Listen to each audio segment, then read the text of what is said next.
स्वीकार करने की स्थिति में आ जाएंगे। निश्चित तौर पर जनता ने बहुत दिल खोल के भारतीय जनता पार्टी को आशीर्वाद दिया है। डबल इंजन की सरकार के लिए जनता ने अपना मन बना लिया है, और जिस प्रकार से केजरीवाल जी और उनकी पूरी टीम ने वहां पर कथनी करनी का अंतर जो था, और जिस प्रकार से हर काम में इस बात का अड़ंगा लगाने की वो बात करते थे कि एलजी से अड़ंगा लग रहा है, केंद्र सरकार से अड़ंगा लग रहा है, ये नहीं हो रहा वो नहीं हो रहा, तो जनता को समझ में आया कि ये करना धरना कुछ नहीं, सिर्फ बहानेबाजी है। तो ऐसे बहानेबाज व्यक्ति को जो है बाहर का रास्ता। लेकिन अगर इस बार जनता ने आपको विश्वास जताया ना राजपाल जी, तो इस बार आप लोगों को काम करके दिखाना पड़ेगा दिल्ली में। पोद्दार साहब से रिएक्शन इस पर लूंगा मैं, एक रिएक्शन पोद्दार साहब से लूंगा। निश्चित तौर पर जी मैं एक रिएक्शन इस पर पोद्दार साहब से लूंगा। बीजेपी के लिए एक तरह से प्रेशर भी था ये कि दिल्ली के आसपास के राज्यों में तो है सरकार अपनी, लेकिन अगर दिल्ली में नहीं होगी तो फिर बहुत बड़ा चैलेंज हो जाएगा। ये मेरी एक बहुत बड़ी क्यूरियोसिटी है, मैं भारतीय जनता पार्टी के विद्वान प्रवक्ता जी से पूछना चाह रहा हूं कि जिस तरीके से आपने दिल्ली के अंदर घोषणाएं की हैं कि इसको ये देंगे, 2500 रुपये महिलाओं को देंगे, 500 रुपये में सिलेंडर देंगे, जो गर्भवती महिला है उसको 21,000 रुपये देंगे, जो कन्यादान के अंदर 25,000 रुपये देंगे, ये तमाम योजनाएं अब एप्लीकेबल होंगी या चुनावी वायदा था, पहला सवाल। और अगर ये एप्लीकेबल होंगी तो जिस तरीके से हरियाणा की महिलाओं ने आपको वोट दिया, जिस तरीके से राजस्थान की महिलाओं ने आपको वोट दिया, उत्तर प्रदेश की महिलाओं ने आपको वोट दिया, तो क्या दिल्ली की महिलाओं को ही विशेष रूप से आप समृद्धशाली बनाना चाह रहे हैं, या बाकी स्टेटों के अंदर भी इस स्कीम को लागू करेंगे, या आप अपनी ही जनता के बीच में, चाहे वो दिल्ली की जनता और यूपी की जनता, अपनी ही जनता के बीच में आप एक विभेद करेंगे? दोनों सवालों का मुझे आपसे एक अपेक्षा है। एक अगर आप मेरी इस क्यूरियोसिटी को अगर आप शांत करें तो बड़ी मेहरबानी होगी।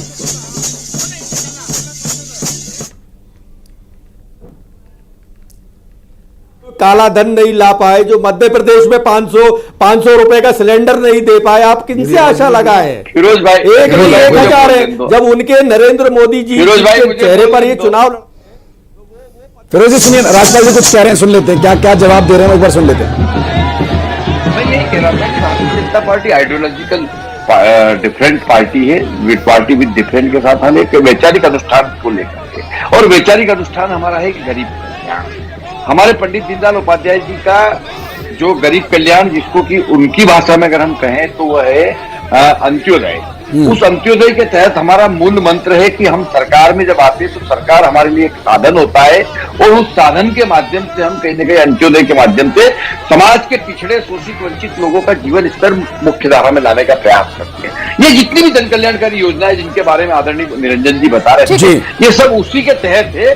उसी मूल मंत्र को सिद्ध करने के लिए मैं राजपाल जी माफी चाहूंगा, आपको रोक रहा हूं, मैं आगे जवाब इसे कंटिन्यू कीजिएगा। तस्वीरें अंशिका देखिए आ गई हैं, और मुझे लगता है एक सीट दोनों के खाते में चली गई है। एक बीजेपी ने विश्वासनगर वाली सीट जीत ली है, और आम आदमी पार्टी की भी एक सीट आ चुकी है, जीत चुकी है आम आदमी पार्टी, और उसकी जश्न की तस्वीरें भी आने लगी है। देखिए ये तो है बीजेपी के कार्यकर्ता, देखिए ना तैयारी भी की जा रही है। 7:45 पर जब शाम को प्रधानमंत्री नरेंद्र मोदी जाएंगे तो उस वक्त के लिए भी तैयारी जो है अभी से शुरू कर दी गई है कि प्रधानमंत्री आएंगे। बीजेपी के दफ्तर में बैंड बाजे खूब तेजी से बजाए जा रहे हैं। तो दिल्ली विधानसभा चुनाव के रुझानों में बीजेपी 27 साल बाद सत्ता में वापसी करती दिख रही है रुझानों में, और लगातार जो अब तक की मतगणना हुई है उसमें अगर हम बात करें, चुनाव आयोग ने जो आंकड़े दिखाए हैं, 70 सीटों में से बीजेपी को 45 और आम आदमी पार्टी 25 सीटों पर आगे चल रही है। तो इसी तरह बदलाव भी हो रहे हैं, बीच बीच में बदलाव भी हो रहे हैं, वो भी हम आपको बताते रहेंगे। आम आदमी पार्टी से अरविंद केजरीवाल नई दिल्ली सीट पर 8वें राउंड के बाद 430 वोट से पीछे चल रहे हैं, और भाजपा के प्रवेश वर्मा आगे है। दिल्ली दंगों वाली सीट मुस्तफाबाद सीट पर बीजेपी के मोहन बिष्ट लगभग 40,000 वोटों से आगे नजर आ रहे हैं। यहां दिल्ली दंगों के आरोपी ताहिर हुसैन चौथे नंबर पर है, और देखिए कि लगातार जो है ऐसे कई सीट्स है जहां पर सोचा भी नहीं होगा, लेकिन अच्छे खासे वोटों से बीजेपी के जो कैंडिडेट है वो आगे नजर आ रहे हैं। और जश्न की ये तस्वीर आप देखिए, पटाखे जलाए जा रहे हैं और बीजेपी का ये झंडा लहरा रहे तमाम जो कार्यकर्ता यहाँ पर पहुंचे हुए हैं, जश्न मनाते हुए नजर आ रहे हैं। इंतजार है प्रधानमंत्री नरेंद्र मोदी का, काउंटडाउन शुरू हो चुका है। शाम 7:45 पर पीएम मोदी जो है पहुंचेंगे यहाँ पर बीजेपी दफ्तर।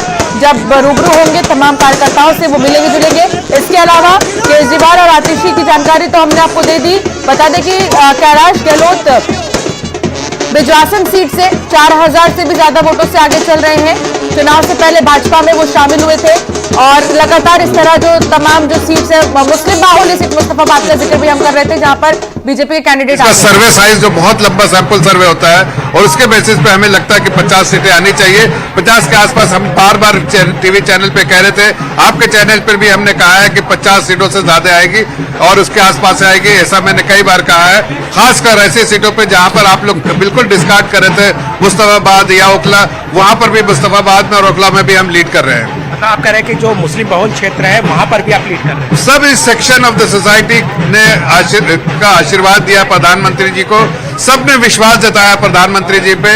सबको ये उम्मीद है कि जो गारंटी देती है भाजपा, उसको गारंटी की गारंटी आदरणीय प्रधानमंत्री जी की होती है। इसलिए लोगों का विश्वास है और हर लोग कहीं ना कहीं त्राई जो है आपदा और धूल धुआं धोखा वाली पार्टी से कर रहे थे। ये बताइए, अरविंद केजरीवाल, मनीष सिसोदिया और आतिशी मरलेना भी चुनाव हार जाएगी, आपको लगता है? देखिए, सब लोग बड़े मात्रा से बड़े से ट्रेल कर